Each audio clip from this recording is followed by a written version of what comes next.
Yamasita treasure o kinabuhi. Kini ang pangutana nga atong ikonsidera human namatay sa sulod sa langob nga ilang gisuhid ang upat ka Yamasita treasure hunters didto sa Sitio Tinago, Barangay Kamadyangan sa lungsod sa Kadangilan sa probinsya sa Bukidnon niadtong Domingo. Ang nahisgutang lugar 20 kilometros ang kalayon gikan sa sentro sa lungsod ug walay kuryente o signal sa internet. Apan nagdala ang mga biktima og generator aron suhiron ang gikahinamang Yamasita treasure. Gawa sa ilang pamilya, walay nasayod sa ilang tuyo. Naburukan na lang ang tanan sa dihang niadtong Domingo nahibawan sa kapulisan ang insidente. Marso 10, alas 8:40 sa gabi nga dunay upat ka tawo nga natanggong sulod sa langob kay nag-anto sa paghuot sa ilang dughan tungod sa aso nga nagikan sa water pump. Daling giadto sa mga pulis ang lugar apan wala sila makasulod tungod kay baga kayo ang aso gikan sa langob. Hinungdan nga nakig-alayon sila sa mga disaster o ubang rescue agencies. Kagahapon, usa ka rescue operation ang gihimo nga gilangkuban sa mga miyembro sa Kadangilan Municipal Disaster Risk Reduction and Management Office, mga personay sa Philippine National Police, sa Bureau of Fire ug miyembro sa CIDG Bukidnon Province. Dali nilang nakuha ang 21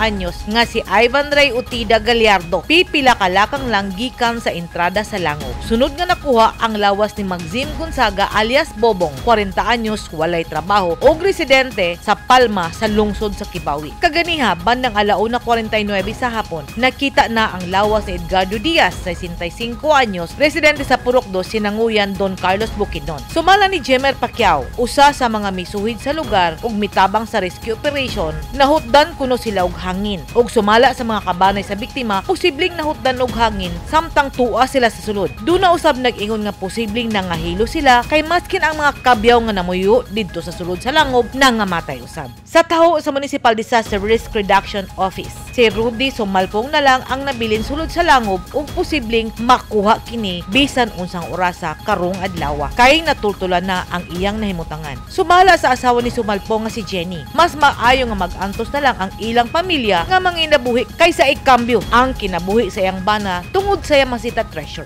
Daghan na ang nangaut-ot, daghan na ang nangamatay ug naparo tungod sa gikaingong Yamasita treasure. Hangtod karon, daghan ang nag-ingon nga kini usa lang ka fable o usa lang ka sugilanon kay wala pay dayag nga miangkon nga siya nakakuha og Yamasita treasure. Edith Kaduay News and Philippines. Stay safe.